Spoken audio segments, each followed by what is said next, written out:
Shalom Bapak Ibu, terima kasih Tuhan, puji Tuhan bahwa hari ini kita boleh bersama-sama berkumpul kembali untuk beribadah, memuji menyembah kami karena Tuhan Yesus Kristus. Mari kita teduhkan kita mau berdoa. Segala pujian, segala hormat, segala kuasa dan kemuliaan bagi Tuhan Yesus Kristus. Kami mengucap syukur Tuhan buat malam hari ini Bapak. Tuhan masih memberikan kami kesempatan Tuhan untuk datang beribadah tempat ini Tuhan. Bukan suatu kebetulan Bapak, tapi karena Roh Kudus yang ada di dalam diri kami Tuhan. Kami yang terus mencintai Tuhan di dalam lain Tuhan. Kami sangat haus Tuhan akan firman Tuhan. Kami haus untuk selalu menyembah Tuhan. Ampuni kami Tuhan jika kami di waktu sebelumnya sama-sama Tuhan. Kami ini balik lagi sama Tuhan. Kami perdagangan kami perdagangan Tuhan. Bagaimana jalan setiap kami hadir pada malam hari ini Tuhan. Tuhan beri kami keledaan, Tuhan beri kami kesembuhan, Tuhan beri kami jalan keluar. Terima kasih Bapak, Tuhan pimpin ibadah dari awal hingga akhir. Sempurnakan doa ini Tuhan Yesus. Dan di dalam satu nama Tuhan Yesus Kristus yang telah memberikan kami berdoa kami bersama-sama. Bapa kami ada di surga, dikuduskan nama, datanglah kerajaan, jadilah kehendakmu di bumi seperti di surga. Berikanlah kami pada hari ini makanan kami secukupnya, dan ampunilah kami akan kesalahan, seperti kami juga mengampuni orang yang bersalah kepada kami. Dan janganlah bawa kami dalam percobaan, tapi lepaskanlah kami dari jahat. Karena Kau yang punya kerajaan dan kuasa dan kemuliaan sampai selama-lamanya. Amin. Tetap kita Tuhan, kita bersiap. Hati kita diisi oleh hati jiwa rindu untuk menuju kemuliaan Tuhan. Haleluya. Terima kasih. Hatiku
mendengarkan firman Tuhan. Bagaimana kita siap cerita kamu kenapa nanti kita nanti kita untuk diajar oleh firman Tuhan oleh Islam. Waktu banyak masalah yakin masih berada Allah dan pernah terus.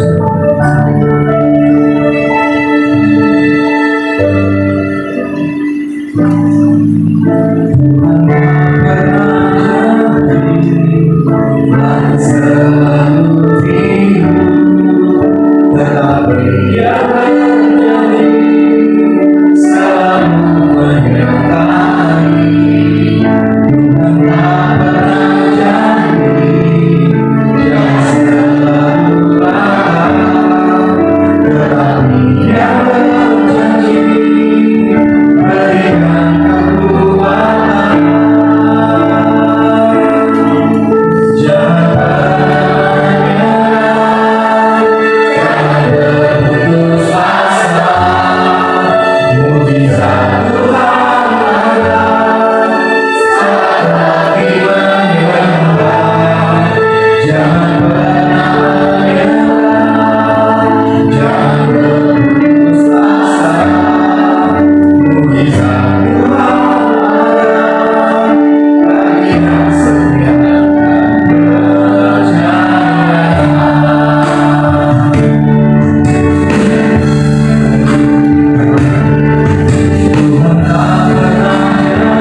Yesaya,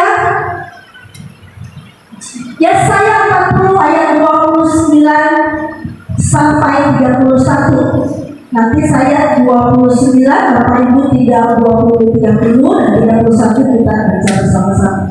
Udah dapat semuanya? Amin. 2, 3. Dia memberi kekuatan kepada yang lelah dan menambah semangat kepada yang tiada berdaya. Bapak Ibu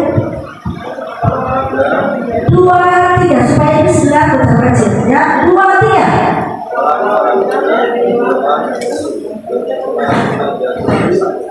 Kurang kompak Bapak Ibu. Bagaimana yang bisa dikalahkan? Baca firman Tuhan dan berani. Baca firman Tuhan yang keras, yang jelas, supaya ada yang itu dikalahkan. Sakit-sakit disembuhkan. Masalah persoalan hari ini dapat jalan keluar. Amin. Karena kuasa firman Tuhan. Ya, 32, 3. Bersama-sama 2, 3.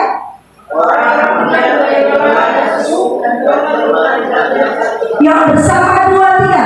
Tetapi orang-orang yang menanti-nantikan Tuhan mendapat kekuatan baru.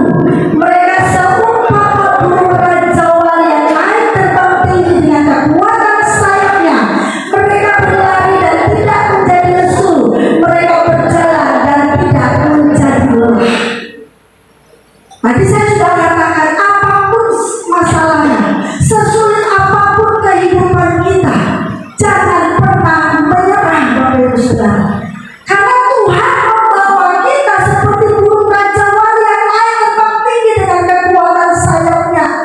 Sekalipun memang tidak mudah untuk kita tetap setia kepada Tuhan. Benar ya? Tidak mudah Bapak Ibu untuk kita tetap setia sama Tuhan sepanjang umur hidup kita. Tidak mudah juga kita setia dalam pelayanan dengan berbagai macam tantangan, rintangan, godaan yang kita hadapi. Seringkali kita sudah mau mundur menyerah. Ada banyak begitu rintangan yang menyeret kita untuk kita berhenti dari pertandingan iman. Kita sudah menyerah, kalah, karena banyak hal yang kita harus hadapi. Ada begitu banyak hari-hari ini Bapak Ibu Saudara, saya katakan orang-orang yang menyerah, kalah di pertengahan jalan. Mereka tidak lagi menjadi orang percaya kepada Yesus. Mereka menjadi orang yang berhenti jadi orang Kristen. Artinya mereka berpindah ke mualaf. Banyak sekali sekarang orang-orang Kristen yang berpindah. Karena apa? Karena dia tidak nyaman ada di kekristenan. Dia kecewa dengan kekristenan. Bahkan dia kecewa sama Tuhan. Ada banyak, apalagi artis-artis, orang-orang yang begitu menjadi public figure, tetapi berpindah haluan, berpindah kepercayaan. Dan ada banyak juga orang-orang yang berpindah gereja, berpindah pelayanan, bahkan tidak lagi melayani Tuhan karena menyerah. Ditaboki dengan masalah, diperhadapkan dengan masalah yang berat, kecewa dengan situasi dan kondisi, kecewa dengan banyak orang, kecewa dengan pelayanan. Nah, pola ini yang sedang yang sedang disebarkan oleh iblis supaya kita menyerah dengan keadaan. Sakit dari sembuh-sembuhkan, ya udahlah ke paranormal aja. Masalah bertumpuk-tumpuk, ya udah siapa tahu kalau saya berpindah haluan masalahnya selesai. Nah, itu sedang rebut-rebutan di akhir zaman ini. Mana yang kita harus pertahankan? Apakah kita menang dalam pertandingan iman, ataukah kita kalah terhilang dari hadapan Tuhan? Padahal tadi firman Tuhan jelas dikatakannya, orang-orang yang menanti-nantikan Tuhan seperti burung rajauan yang naik terbang tinggi dengan kekuatan sayapnya. Mereka berlari tidak menjadi lesu, mereka berjalan tidak menjadi lelah. Seharusnya kita sebagai anak-anak Tuhan, orang-orang Kristen yang sudah tahu firman Tuhan, semakin ada masalah, semakin seperti burung raja wali naik terbang tinggi, semakin ada badai naik terbang tinggi, semakin ada masalah, semakin menjadi dewasa, semakin ada masalah, semakin kekuatan kita bersama dengan Tuhan. Hubungan kita dengan Tuhan menentukan apakah kita kalah atau menang, apakah kita menyerah atau kita terhilang dari hadapan Tuhan. Seharusnya kita semakin ada badai, semakin kokoh, semakin kuat, semakin terbang.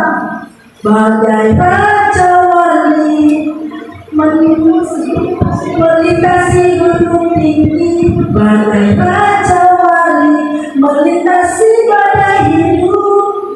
Di bawah kepak sayapmu, kau bawaku terbang tinggi, melintasi langit biru, bagaikan raja wali. Seharusnya mental kita seperti burung raja wali, jangan seperti burung amprit. Amprit apa ya? Burung saya. Ya, jadi burung yang terbangnya hanya sebatas pohon kelapa, terbangnya hanya sebatas pohon cemara, Bapak bisa tinggi lagi. Tetapi mentalitas kita harus seperti burung raja wali dengan kekuatan sayapnya. Ketika ada masalah, banyak masalah, tantangan bertubi-tubi, semakin naik terbang tinggi bersama dengan kekuatan Allah. Semakin terbang tinggi melintasi badai, melihat segala sesuatu dalam kacamata Tuhan. Maka Tuhan akan memberikan kita kekuatan. Tuhan akan memberikan iman yang bertambah, hikmat yang bertambah, dan sejahtera yang bertambah. Mari kita tetap kuat di dalam Tuhan, tidak mudah menyerah. Siapa di sini yang mau menjadi pemenang-pemenang kehidupan? Amin. Saya berdoa malam hari ini menjelang akhir tahun, jangan sampai kita stop di tengah jalan tanpa kita menjadi seorang pemenang. Saya berdoa dalam mentalitas kita memiliki menjadi mentalitas burung raja wali, tetap kokoh, tetap kuat ketika ada masalah persoalan, terus bersama dengan Tuhan, terus di dalam pertandingan iman, terus berjalan bersama dengan kekuatan Tuhan. Bapak Ibu Saudara, jangan pernah membuang Tuhan Yesus, mutiara yang mahal harganya. Saya permisi supaya nggak kaku dulu.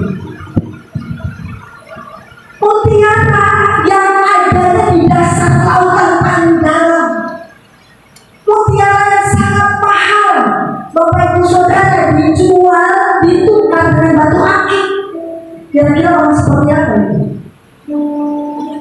Yesus itu mutiara yang paling mahal, mutiara yang sulit dicari di dasar lautan yang paling dalam. Makanya ketika si orang kaya memperoleh ada harta kekayaan di situ, dia jual semuanya untuk mendapatkan keselamatan itu. Jangan kita pernah membuang Yesus. Apapun saya berdoa supaya kita menjadi pemenang-pemenang kehidupan. Amin. Supaya kita tetap kokoh di dalam Tuhan. Nah, sebenarnya kenapa ada begitu banyak orang yang mudah menyerah dalam kehidupannya, mudah putus asa dalam kehidupannya, tidak lagi terlibat dalam kegiatan rohani, menjadi orang yang kecewa, menjadi orang yang putus asa, menarik diri dari komunitas, menarik diri dari pelayanan, sudah tidak ke gereja lagi. Puji Tuhan kalau masih ke gereja lain, tetapi sudah tidak ke gereja, adanya di coffee shop, adanya di mall, adanya di tempat yang lain. Kenapa mereka menjadi putus asa dan kecewa, bahkan menjadi orang yang apatis di dalam kehidupannya? Ada satu penyakit, Bapak Ibu Saudara. Saya berharap Bapak Ibu Saudara tidak punya yang penyakit ini. Penyakit ini mencelakakan hidup kita, bahkan hidup kita akan terhilang dan terbuang dari hadapan Tuhan. Bapak Ibu tahu penyakit apa namanya? Kalau tahu nanti saya dapat hadiah. Bersepeda. Tahu penyakit apa yang membuat orang putus asa, kecewa, tidak semangat lagi menarik diri dari komunitas, sakit hati, putus asa? Penyakit apa? Luka batin. Di Bapak Ibu Saudara, ada banyak orang karena luka batin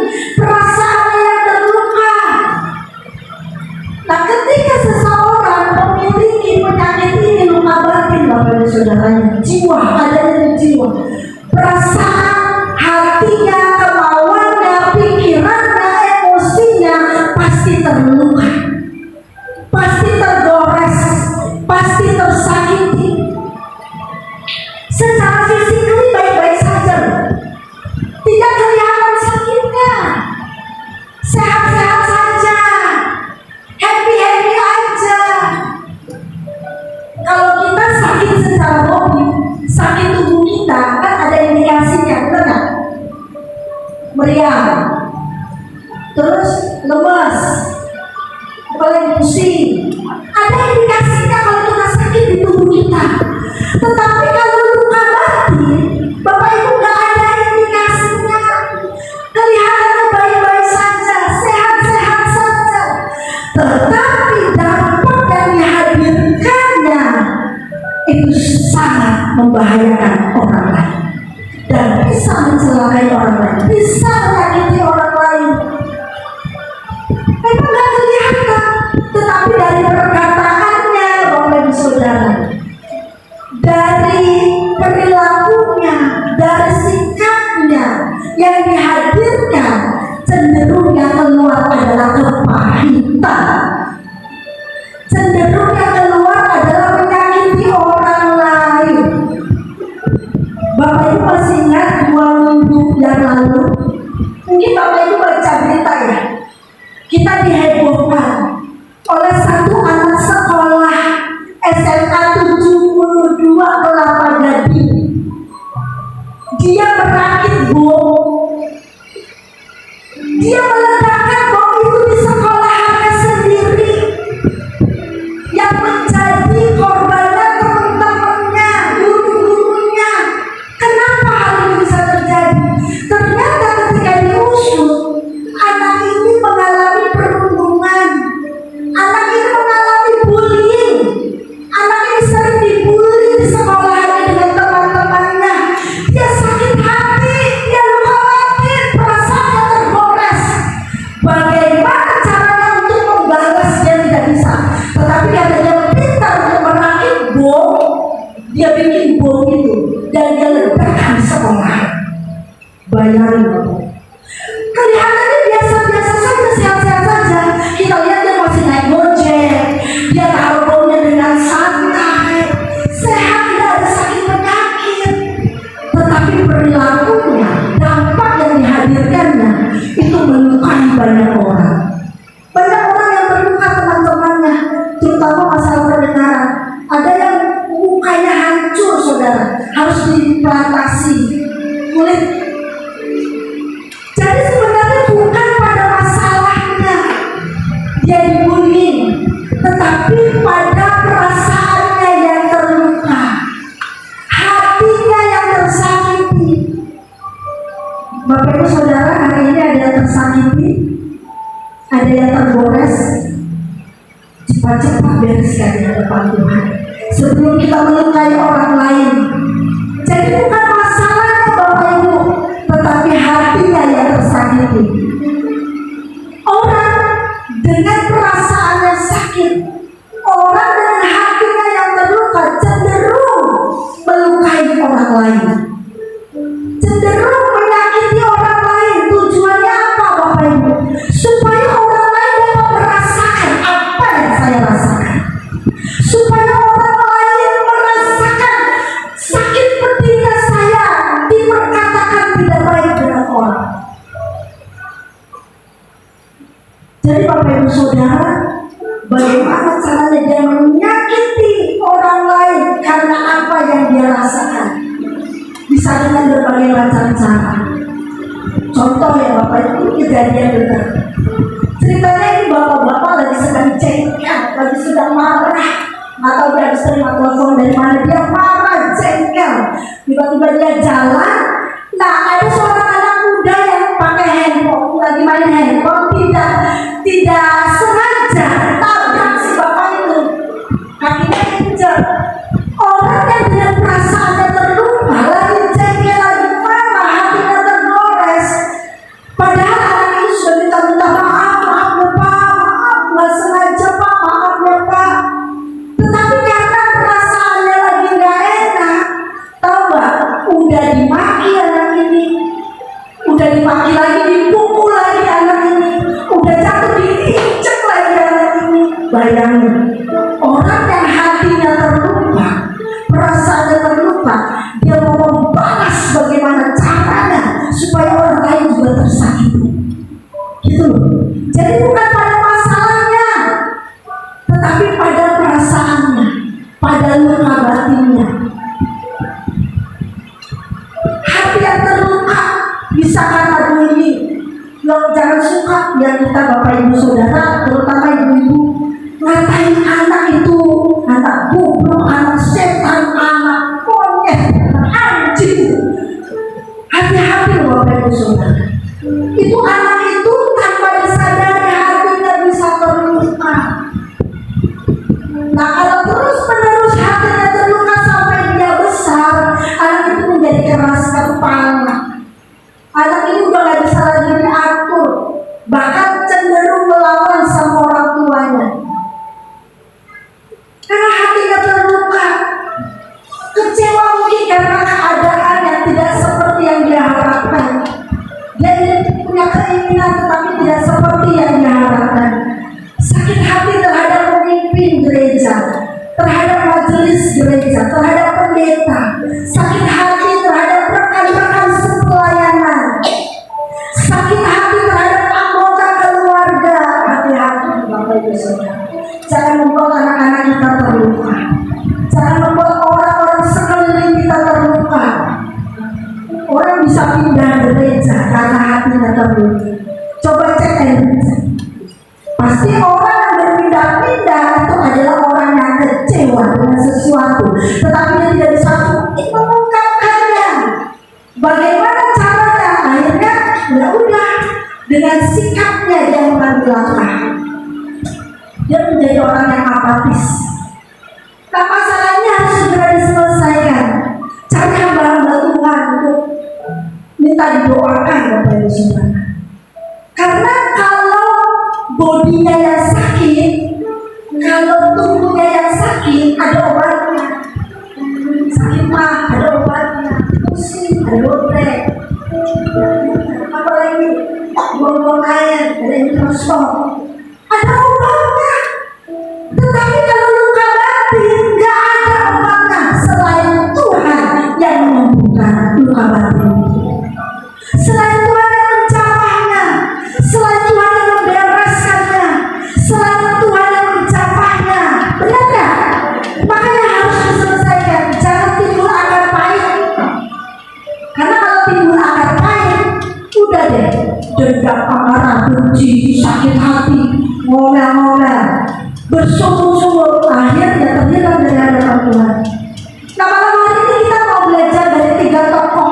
Mereka tidak menyerah dengan kehidupan. Sebenarnya ada banyak kalau kita membaca firman Tuhan, ada banyak tokoh-tokoh Alkitab yang pantang menyerah Bapak Ibu Saudara. Tetapi saya mengambil 3 orang yang memang signifikan dalam pertarungan iman, dalam arena pertandingan yang tidak menyerah. Yang pertama Rasul Paulus. Belajar dari Rasul Paulus Bapak Ibu Saudara. Ketika dia percaya kepada Kristus dalam perjalanannya ke Damsyik,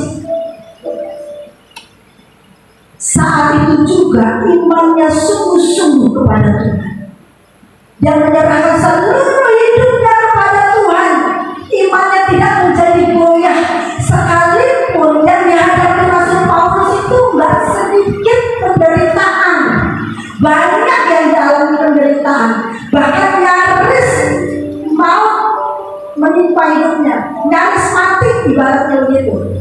Dalam memberitakan Injil, Rasul Paulus terus berjuang, tidak pernah menyerah Bapak Ibu Saudara. Karena Rasul Paulus menganggapnya setiap persoalan yang dihadapi, setiap masalah yang dihadapi, setiap penderitaan yang dihadapi itu diibaratkan sebagai arena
Kita ngapain ya capek-capek ikut Tuhan ya?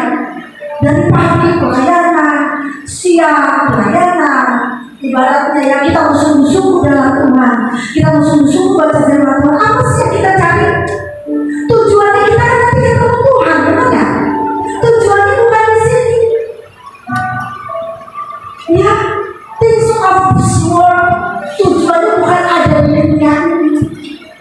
Tujuannya di kekekalan. Gak sia-sia kita ikut Tuhan, gak sia-sia kita melayani, gak sia-sia kita mengambil pelayanan dimanapun kita berada. Seperti Rasul Paulus.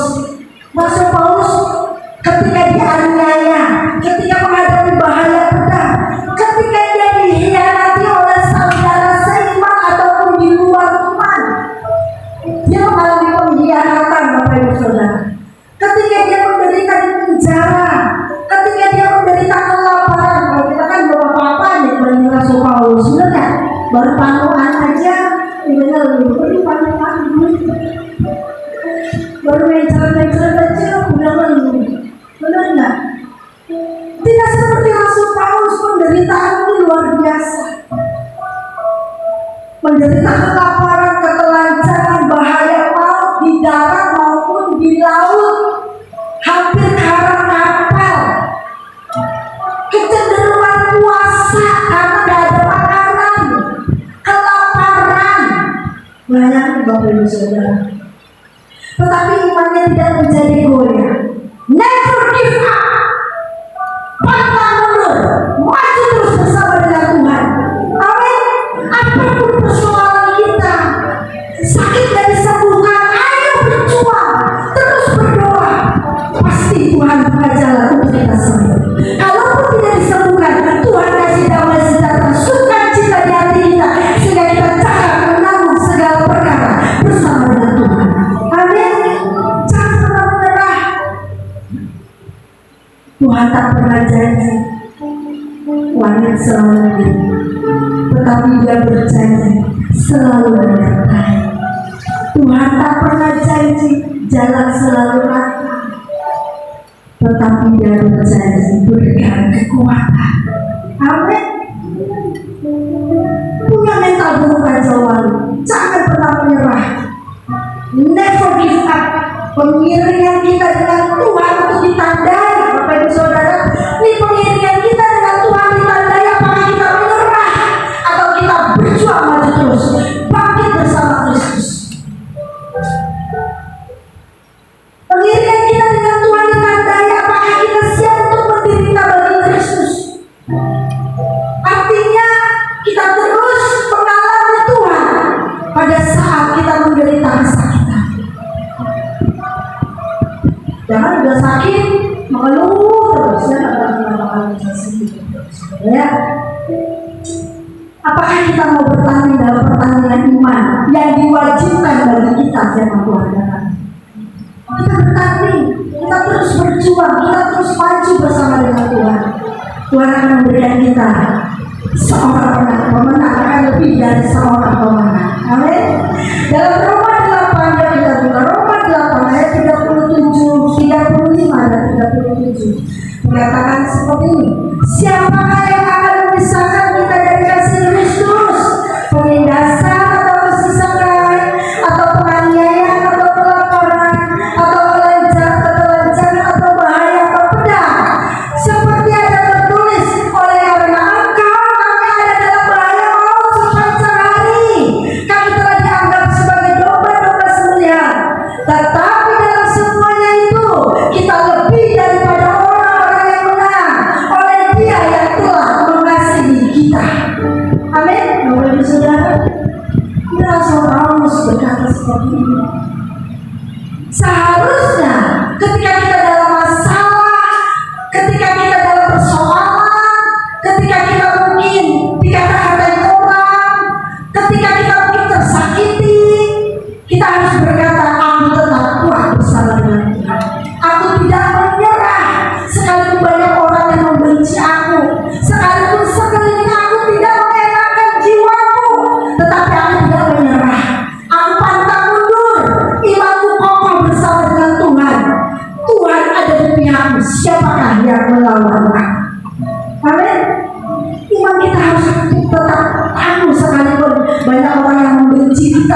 sekalipun kita tidak dianggap, sekalipun kita dilecehkan, sekalipun kita tidak dilirik sama orang lain, bodoh amat.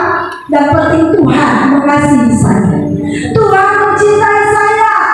Saya lebih dari seorang yang menang. Amin. Itu yang Tuhan mau, itu yang Tuhan rindukan. Sekalipun sakit belum disembuhkan, berjuang, berdoa terus. Tumpang tangan buat sakit penyakitmu. Katakan, aku sudah disembuhkan. Bila Yesus sudah menyembuhkan aku. Aku lebih daripada pemenang. Jadi jangan menyerah, jangan begini syarat penyakitmu. Begitu Bapak Ibu Saudara. Syarat penyakitnya nggak sembuh-sembuh, udah berobat. Nah begitu ya Om ya. Tetap bersyukur ya, tetap terhubung dengan Tuhan, tetap tidak goyah imannya. Inilah mental Gunung Raja Wali, inilah mentalitas anak-anak kerajaan Allah, ya, bukan mental Gunung Ampir. Oleh karena itu Rasul Paulus berkata seperti ini dalam 2 Timotius 4 ayat 6 dan 7 mengenai diriku, Rasul Paulus, dan aku sudah mulai diserahkan sebagai persembahan, dan saat kematianku sudah dekat. Aku telah mengakhiri pertandingan yang baik, aku telah mencapai garis akhir, dan aku telah memelihara iman.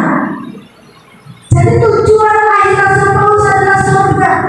Tujuan akhir Rasul Paulus adalah mahkota kehidupan. Tujuan Rasul Paulus adalah ketemu dengan sang kekasih hati jiwanya, yaitu Yesus Kristus Tuhan, yang dia layani seumur hidup. Rindu masih ketemu Tuhan Yesus? Hah? Benar, rindu gak ketemu Tuhan Yesus? Mau ketemu sekarang? Katanya rindu sama Tuhan Yesus, tapi gak mau ketemu sekarang gimana? Ya, tujuan dari Rasul Paulus adalah berjumpa dengan sang kekasih hati jiwa yang dia layani mati-matian. Bapak Ibu Saudara, kita juga begitu yuk layani Tuhan. Yuk kalau di PDKSBA ini kan kita hidup bersama, bukan punya siapa-siapa, yang punya Tuhan. Karena Tuhan sendiri yang hadir di setiap ibadah kita. Tuhan yang berkenan atas hidup kita. Amin. Karena firman Tuhan katakan, usahakanlah kesejahteraan di mana engkau tinggal. Layanilah Tuhan di mana engkau ditempatkan, supaya nama Tuhan dipermuliakan dalam hidupmu, banyak jiwa dimenangkan bagi Kristus. Amin. Selama masih hidup, selama masih ada, yuk kita melayani Tuhan sama-sama. Kita tidak dibatasi oleh tembok denominasi gereja, gereja Asem, gereja GKI, gereja Katolik. Nggak ada, saudara Bapak Ibu Saudara semua, nggak ada. Yang ada satu orang yang mencintai Tuhan dan melayani Tuhan, karena pada akhirnya akan ketemu dengan sang raja yang kita layani. Amin. Nggak ada di sana Tuhan katakan kamu dari Advent, kamu dari Katolik, kamu dari GBI, nggak ada saudara. Tetapi mana buah yang engkau pertahankan dalam pertandingan ini? 1, buah pertobatan. 2, buah pelayanan. 3, buah jiwa-jiwa bagi Tuhan. Ayo udah kita kumpulkan belum buat Tuhan? Karena kalau yang nggak dikumpulkan, jangan harap kita ketemu Tuhan, saudara. Inilah yang dikerjakan Rasul Paulus, siang dan malam, pagi dan petang.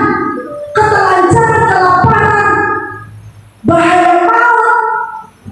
Cuma 3 itu, buah pertobatan, buah jiwa, buah pelayanan.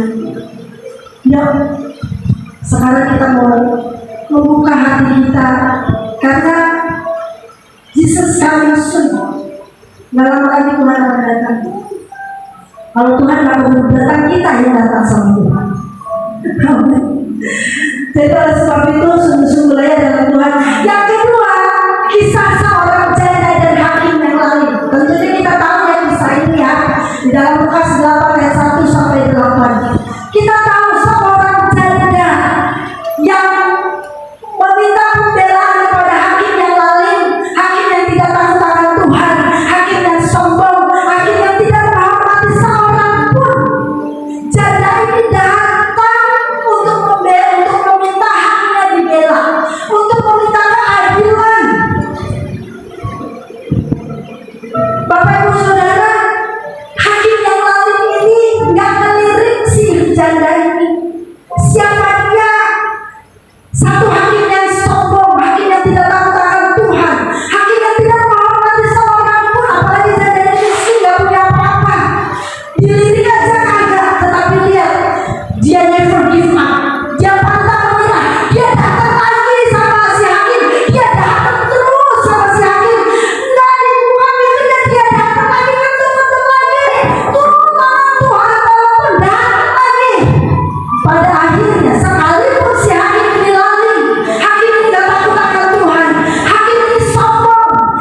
membela juga perkaranya, menolong juga si janda ini. Amin. Daripada janda ini bersih, berteriak-teriak terus, mengganggu privasinya, merepotkan, menyusahkan. Akhirnya sekalipun janda ini tidak takut akan Tuhan, sekalipun janda, sekalipun hakim ini tidak takut akan Tuhan, sekalipun hakim ini tidak menghormati seorang pun, haknya dibela juga. Akhirnya si janda ini mendapat haknya dari si hakim yang baik. Saya katakan janda di sini mana yang ibu-ibu janda? Ada ibu janda? Saya katakan, saya menamakan ya. Ini harusnya dari Jamilah. Jamilah apa? Janda milik Allah. Saya namakan janda ini Jamilah, saudara. Janda milik Allah. Jadilah kita janda-janda yang menjadi milik Allah. Jangan jamin dulu. Apa jamin dulu? Janda milik dunia. Kerjaan menggosip terus. Kerjaan nggak takut akan Tuhan. Jadilah kita jamilah-jamilah di akhir zaman. Amin. Janda-janda milik Allah. Amin. Tangan dong yang janda-janda. Ya, ya. Haleluya. Jadilah kita mencari, sekalipun kita single fighter sendiri, jadilah janda milik Allah. Tuhan yang bertanggung jawab atas ini. Tuhan yang mendampingi, Tuhan yang menyembuhkan aku, bahkan Tuhan yang mendekat saat aku. Amin. Lukas 8 ayat 7 sampai 8 dikatakan, tidakkah Allah akan membenarkan orang-orang pilihannya yang siap malam berseru kepadanya, dan adakah yang mengulur-ulurkan waktu sebelum menolong mereka? Aku berkata kepadamu, ia akan segera membenarkan mereka. Amin. Sekalipun hakim ini lalu tidak takut akan Tuhan, si Jamilah ini bulan-balik ke tempat rumahnya hakim yang malam ini. Pada akhirnya haknya dibela, pada akhirnya doanya dijawab oleh Tuhan, pada akhirnya dia perkaranya dibela sama Tuhan. Ini yang Tuhan mau. Mungkin kita sedang berdoa Bapak Ibu, 1 tahun tidak dijawab Tuhan, 2 tahun tidak dijawab Tuhan, 3 tahun, 10 tahun belum dijawab Tuhan. Terus berdoa, jangan pernah berhenti berdoa, terus mengucap syukur. Suatu saat Tuhan akan buka tingkap-tingkap langit buat kita, dan dicurahkan berkatnya buat kita, dicurahkan mujizatnya buat kita. Amin. Terus berdoa, jangan pernah berhenti berdoa, jangan pernah lelah berdoa. Kadang kalau doanya sudah tidak dijawab, malas dulu sudah, asli tidak jawab-jawab, malas. Yang lebih parah lagi, malas gereja, malas melayani, menyerah dari tengah jalan. Yang Muslim ayat 16, doa orang benar bila tidak yakin didoakan besar kuasa.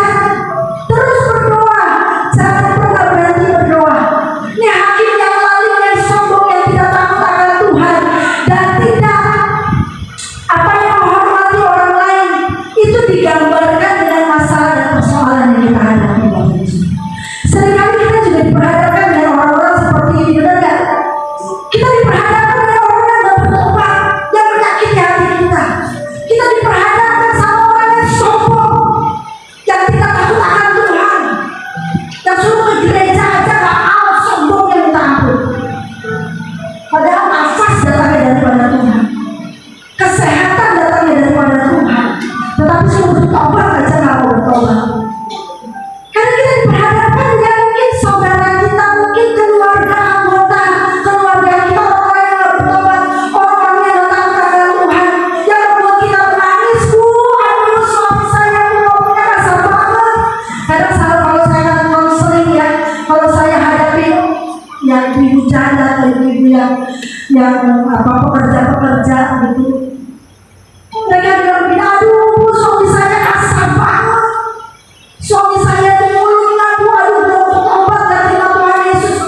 Dan itu coba kalau dia terima Tuhan Yesus, nggak seperti itu ya, main pukul tangan, menyakiti perasaan. Kita diperhadapkan dengan orang-orang seperti ini Bapak Ibu Saudara. Tetapi Tapi tadi menjanda dia berdoa terus bertahun-tahun, pantang menyerah. Ketok terus pintu hatinya Tuhan, ketok terus pintu surga. Suatu saat pintu surga akan terbuka dan Tuhan akan memberikan kemenangan buat kita. Dijawab doa kita suatu saat. Nggak mungkin nggak dijawab oleh Tuhan. Betapa bertanding jangan menyerah. Doakan terus orang yang menyakiti kita. Beri pengampunan untuk orang-orang yang menyakiti kita. Jangan simpan kepahitan, jangan simpan luka batin, jangan simpan kekecewaan. Karena suatu saat Bapak Ibu Saudara, saya konseling banyak orang. Kanker itu dari mana asalnya? Ternyata dari luka batin. Kanker itu timbulnya dari mana? Dari kepahitan yang tersimpan terus-menerus, gak pernah dibereskan sama Tuhan, gak pernah dibongkar sama Tuhan hatinya, gak mau diserahkan sama Tuhan. Bahkan hamba-hamba Tuhan yang berdoakan aja, jangan kamu mau didoain saja. Bapak Ibu Saudara, sombongnya dia akan menjadi orang yang terhilang. Jangan simpan kepahitan. Kalau ada orang yang menyakiti kita, lepaskan pengampunan. Kalau ada orang yang menyakiti kita, lepaskan pengampunan. Terus lepaskan pengampunan, maka Tuhan akan memberikan kita mentalitas guru Raja Wali yang terus naik terbang tinggi dengan kekuatan sayapnya, berlari tidak menjadi lesu, berjalan tidak menjadi lelah. Amin. Tuhan mau kita menjadi pemenang-pemenang kehidupan. Yang ketiga, belajar dari Daud. Daud ini selalu terhubung dengan Tuhan. Mentalitasnya mentalitas guru Raja Wali. Nah, orang Kristen, anak-anak Tuhan yang hidupnya selalu terhubung dengan Tuhan, dia tidak akan pernah menyerah. Dia tidak akan pernah bersyukur. Orang yang selalu bersyukur, orang yang berhubung dengan Tuhan selalu bersyukur hidupnya kepada Tuhan. Nah, Daud seperti itu. Siapa yang tidak tahu siapa Daud? Kita tentu tahu ya siapa Daud ya. Raja Israel. Kerajaannya sangat berpengaruh besar. Kerajaannya hebat, anak buahnya banyak. Tapi ternyata kenapa? Daud punya masalah. Batinnya tertekan, jiwanya tertekan. Masalah Daud itu masalah keluarga. Anaknya Amnon memperkosa Tamar, anaknya ada adik tirinya. Absalom itu kurang ajar banget sama bapaknya, meluncak. Bapaknya masih ada, kerajaannya dirampas sama Absalom. Belum lagi bapaknya mau dibunuh sama dia usir sama Absalom. Belum lagi gunting-guntingnya istri-istrinya diperkosa di hadapan Daud. Anak kurang ajar banget Absalom. Batinnya tersiksa. Dia punya, makanya ada firman Tuhan lagi, mengapa kau gelisah jiwaku, mengapa kau tertekan dalam dirimu. Daud mengalami tekanan batin, Daud mengalami sakit hati yang luar biasa, tetapi Daud tahu kemana dia harus berlari, kemana dia harus berlindung. Daud terus terhubung dengan Allah Israel yang dia sembah. Dia tahu tempat perlindungan yang aman hanya di bawah kepak sayapnya Tuhan. Mazmur 62 ayat 1 dan 2 bilang, hanya dekat Allah saja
kerja, mau apa tuh, dia bilang pokoknya doanya 5 waktu saya.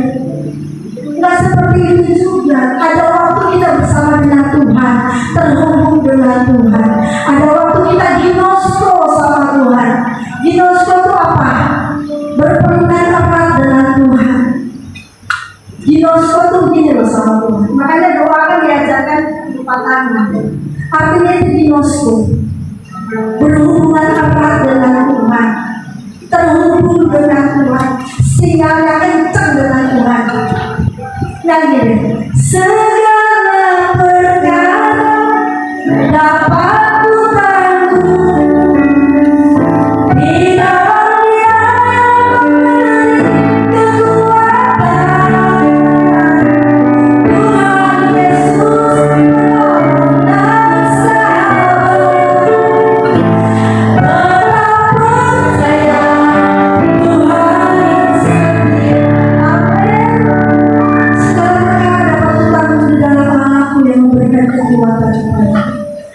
Jangan menyerah.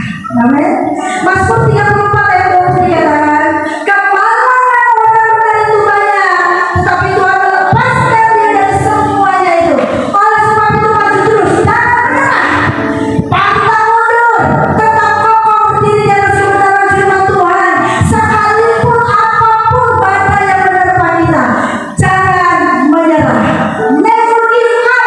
Amin. Bapak Ibu Saudara, kita belajar dari Paulus, kita belajar dari Jamila, kita belajar dari Daud, orang yang selalu terhubung dengan Tuhan. Amin. Itu firman Tuhan. Beri kemuliaan yang Tuhan. Saya berdoa supaya kita semua menjadi pemenang-pemenang itu. Saya berdoa supaya kita mempunyai iman yang kokoh, tetap teguh, tetap tangguh. Jangan pernah membuang mutiara ditukar dengan batu akik. Jangan pernah menjual Tuhan Yesus untuk apapun keadaan itu. Amin. Biar kita satu sejenak. Bapak, terima kasih Hamba-Mu telah berhenti mengungkapkan apa yang menjadi isi hatinya Tuhan. Hamba percaya Tuhan, Engkau Allah yang memperolehkan setiap kebenaran firman-Mu. Hamba berdoa, Bapak Ibu yang boleh doakan angkat tangan. Kuria Mama Syekir PT Kana Masalah. Siapa yang mau didoakan Tuhan, kau melihat tangan-tangan yang terangkat. Tuhan, kau hadir di sini, kau ada di tempat ini Tuhan. Apapun masalah yang mereka hadapi, penderitaan, kesusahan, sakit, penyakit Tuhan, aku taruh mereka ke dalam tangan-Mu ya Allah. Hampiri mereka masing-masing satu persatu Tuhan. Jangan pernah lepaskan tangan mereka. Berikan kekuatan, kemenangan, mentalitas Raja Wali, sehingga mereka melihat Tuhan di atas segala penderitaan, kesusahan, masalah, persoalan yang mereka hadapi. Hari ini Hamba berdoa, yang sakit disembuhkan di dalam nama Yesus, yang lemah dikuatkan dalam nama Yesus, yang sedang menghadapi Tuhan masalah yang berat, kelegaan Tuhan berikan kepadamu, terobosan Tuhan berikan kepadamu di dalam nama Yesus. Tuhan jawab setiap hati, jangan biarkan ada akar pahit dalam hidup mereka Tuhan, karena mereka akan terhilang dari hadapan Tuhan. Tetapi berikan hati yang mengerti pikiran dan perasaan hati Tuhan, hati yang mau bertindak sesuai firman Tuhan. Ajar mereka untuk bersyukur dalam segala keadaan. Ajar mereka tetap menaruh harapan kepada Tuhan, terhubung dengan Tuhan. Sekalipun yang mereka hadapi begitu pahit dalam kehidupan, tetapi Tuhan yang akan mengangkat setiap persoalan. Hamba berhenti berbicara, tetapi Roh Kudus terus mengalirkan kuasa. Terima kasih Tuhan. Di dalam nama Tuhan Yesus, kami sudah berdoa dan mengucap syukur bersama dengan demikian kami katakan,